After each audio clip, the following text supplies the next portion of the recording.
이렇게 되면은 자칫 더 큰 합병증이 발생할 수도 있고요. 이러한 여러 가지 부작용들 때문에 많이 권장이 되진 않았습니다.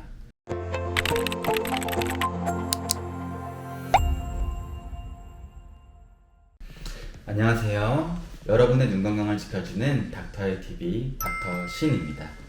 오늘은 많은 분들이 궁금해하시는 노안수술, 노안백내장 수술에 대해서 이야기를 해보려고 합니다. 이 수술에 관심이 있거나 만약 수술 받을 예정이신 분들은 오늘 드리는 말씀을 꼭 기억하시길 바랍니다. 요즘 흔히 말하는 노안수술은 사실 방법적으로는 새로운 수술법이 아니라 기존의 백내장 수술과 전혀 다를 바가 없습니다. 흔히들 백내장 수술은 간단하고 쉬운 수술로 생각하시는 경향이 있는데, 물론 백내장 수술이 안과에서 가장 많이 이루어지는 수술이긴 하지만 수술 전에 굉장히 많은 것들을 고려해야 되고, 특히 환자의 개인 생활 습관을 충분히 고려해야 되는 것이 기본 전제가 되어야 됩니다. 한번 수술하게 되면 거의 영구적인 수술이고, 혹시나 수술이 잘 맞지 않거나 합병증으로 인해서 다시 재수술을 해야 되는 경우가 생기더라도 처음만큼 좋은 결과를 얻기가 어렵기 때문에 정말 신중하게 계획을 짜야 됩니다. 이전 영상들에서도 설명드린 적이 있지만 처음 제 채널을 보시는 분들을 위해서 노안과 백내장이 어떻게 발생을 하고 백내장 수술이 어떻게 진행되는지 간단히 설명드리겠습니다. 우리 눈을 보면 제일 앞에 보이는 각막부터 홍채, 수정채, 그리고 유리채와 망막에 이르기까지 다양한 구조로 이루어져 있습니다. 이 중 수정체는 카메라의 렌즈에 해당하는 부위인데요. 손모체 소대라고 하는 구조를 통해서 손모체에 고정이 되어 있고, 이 손모체 근육의 수축 및 이완에 의해서 두께가 달라질 수 있습니다. 즉 가까운 곳을 볼 때는 수정체를 두껍게 만들어서 잘 볼 수 있게 해주고, 멀리 볼 때에는 수정체를 얇게 펴서 멀리를 잘 볼 수 있게 만들어주는 것이죠. 노안은 이런 조절 작용이 약해지고, 특히 수정체의 노화가 진행되면서 딱딱해지고 신축성을 잃게 되면서 발생하게 됩니다.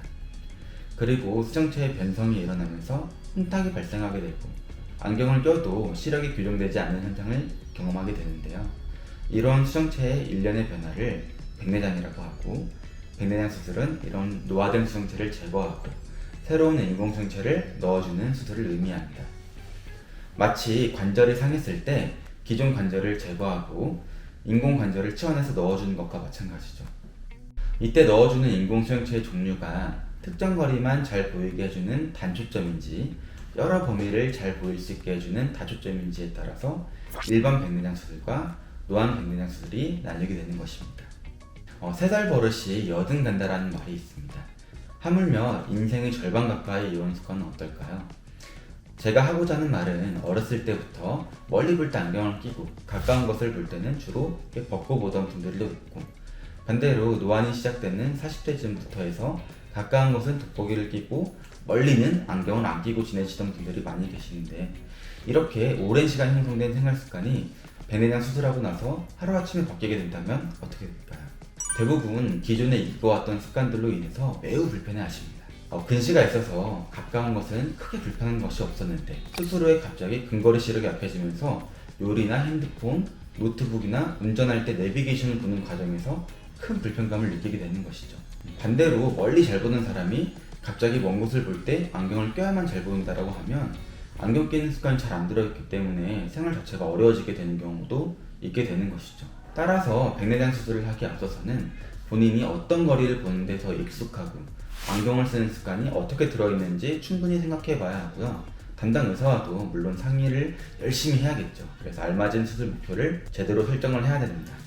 지금 제 설명을 들으시면서 아마 많은 분들이 요새는 다초점의 인공수정체가 나와서 모든 거리를 잘 볼 수 있다던데 라고 생각하시는 분들이 계실 것 같습니다. 결론부터 말씀드리자면 이런 다초점 인공수정체들도 생활습관 및 안경 착용 패턴을 먼저 고려해야 됩니다. 다초점 인공수정체가 단초점에 비해서 여러 거리를 잘 볼 수 있게 해주는 것은 맞지만 모든 거리를 다 잘 볼 수 있게 해주는 것은 아니기 때문이죠.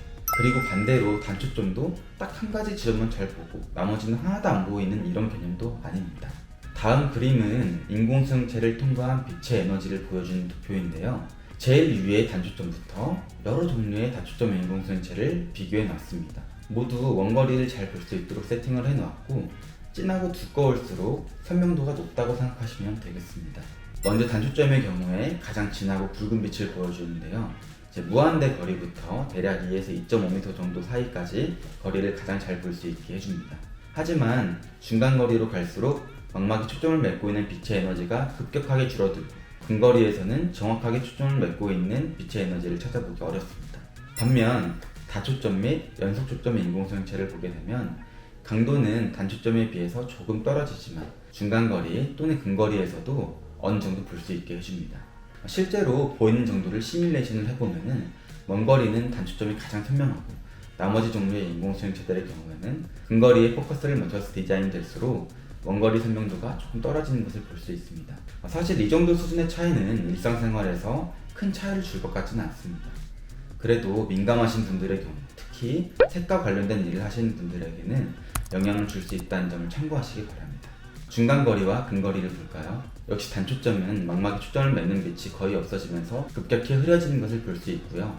먼 거리부터 중간거리에 주안점을 둔 연속초점 렌즈의 경우에는 점점 흐려지긴 하지만 약 50cm 거리까지 비교적 잘 볼 수 있고, 약간 먼 거리 그리고 더 가까운 근거리를 각각 잘 볼 수 있도록 세팅된 다초점 인공소형체의 경우에는 50cm 또는 33cm에서 다른 인공소형체들에 비해서 더 높은 선명도를 볼 수 있지만 원거리와 이렇게 목표된 근거리를 제외한 나머지 거리에서는 흐리게 보이게 됩니다. 이때 66cm, 50cm, 33cm로 정해진 타겟들은 보통 사람들에서의 평균적인 중간거리 혹은 근거리 값으로 세팅이 된 건데요. 그렇기 때문에 사람에 따라서 편차가 좀 있을 수 있어요. 다시 말해서 만약 핸드폰이나 책을 읽는 거리가 평균적으로 50cm라고 가정을 해보면은 어떤 사람은 40cm, 어떤 사람은 30cm에 평소 책을 읽는 생활 습관이 맞춰져 있을 수 있겠죠. 이런 경우에는 50cm의 타겟을 둔 인공소형체가 눈에 삽입이 되면은 가까운 거리의 시력이 잘 안 나온다고 느낄 수가 있어요.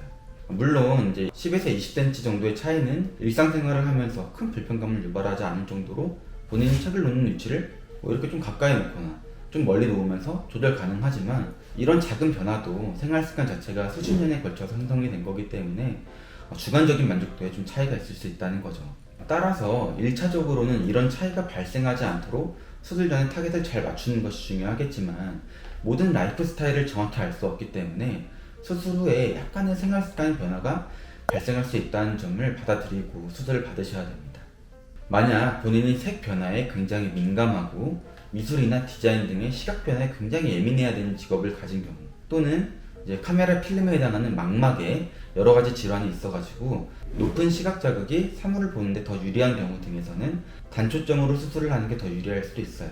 단초점으로 수술을 하게 되면은 먼 거리 또는 근거리만 잘 볼 수 있도록 거리를 조정해야 되기 때문에 본인 습관에 맞춰서 가까이를 돋보기를 쓰는 게 편한지 아니면 멀리를 얇은 근치 안경을 끼는 게 편한지를 골라서 수술을 진행해야 됩니다. 이때 잘 보이는 거리의 선명도는 더 뛰어날 수 있어도 그 범위가 한정적이기 때문에 만약 평소 습관과 반대로 목표 거리를 설정하게 되면은 큰 불편감을 느끼게 되는 리스크는 있습니다. 그래서 최근 미국에서 도입되고 있는 라이트 어저스터블 IOL 이라고 하는 인공소형체가 있는데요. 이런 인공소형체는 단초점에서 발생하는 인공소형체들의 단점을 보완해 줄 수 있습니다.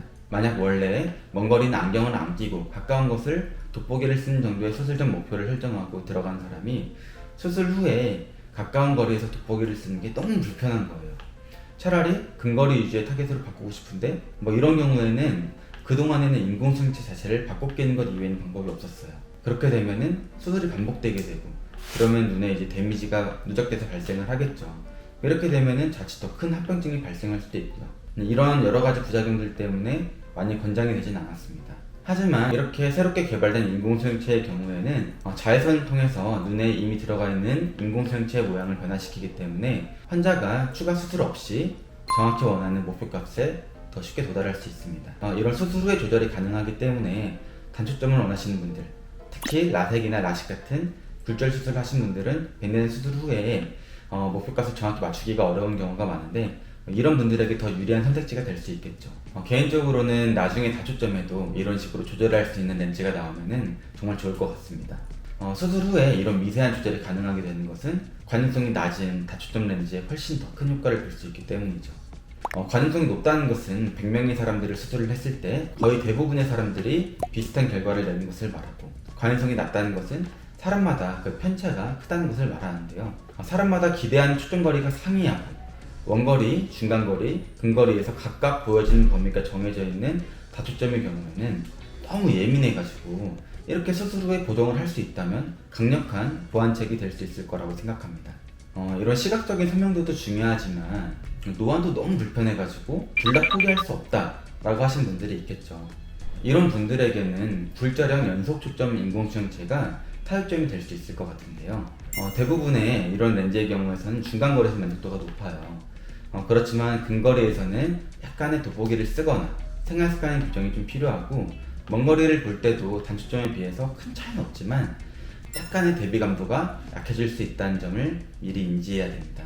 목표거리 이외에도 환자의 동공 크기나 야간 운전 빈도 등 고려해야 될 점이 많이 있는데요. 특히 어두울 때 빛을 보면 많이 발생하는 달무리 현상 또는 별처럼 빛이 퍼져 보이는 현상에 대해서도 생각을 해봐야 됩니다. 초점을 맺지 못하고 주변으로 퍼지는 빛들로 인해서 보고자 하는 상 주변으로 뿌옇게 번져 보이는 현상이 발생할 수 있기 때문이죠. 이런 현상은 다음 그림에서처럼 단초점에서 가장 적고 불자령 연속초점 인공수정체에서도 비교적 적게 나타나지만 이중초점, 삼중초점, 그리고 회저령 연속초점 인공수정체에서는 종종 발생할 수가 있기 때문에 환자분들에 따라서 어떤 분들은 크게 불편감을 느낄 수가 있습니다. 그렇기 때문에 야간 운전이나 야간 작업을 많이 해야 되는 경우에는 이런 불편감을 감수하고라도 근거리 시력을 반드시 얻어야 되는지를 충분히 고민을 해봐야겠습니다. 이렇게 어렵고 많은 고민이 필요한 백내장 수술, 특히 노안 백내장 수술, 쉽게 결정한 문제가 아니라는 것 아시겠죠? 한 번의 수술로 남은 수십 년의 세월에 시각적인 만족도와 생활 패턴이 달라지기 때문에 수술 전에 본인의 라이프 스타일에 대한 충분한 고찰과 담당 의사와의 심도 있는 상의가 반드시 선행돼야 된다는 점을 잊지 마시고요. 성공적인 백내장 수술 받으시길 진심으로 기원합니다. 네, 오늘 준비한 내용은 여기까지고요. 더 궁금하신 내용들은 제가 커뮤니티에 질문창을 따로 만들어 놨으니까 댓글로 남겨주시면 제가 추후 정리해서 주제에 반영할 수 있도록 하겠습니다. 오늘도 시청해주셔서 감사드리고요. 구독과 좋아요, 알림 설정하시면 제가 더 알찬 건강정보 알려드릴 수 있으니까 잊지 마시고요. 그럼 오늘도 더 건강한 하루 되시고요. 다음에 또 뵙겠습니다. 안녕.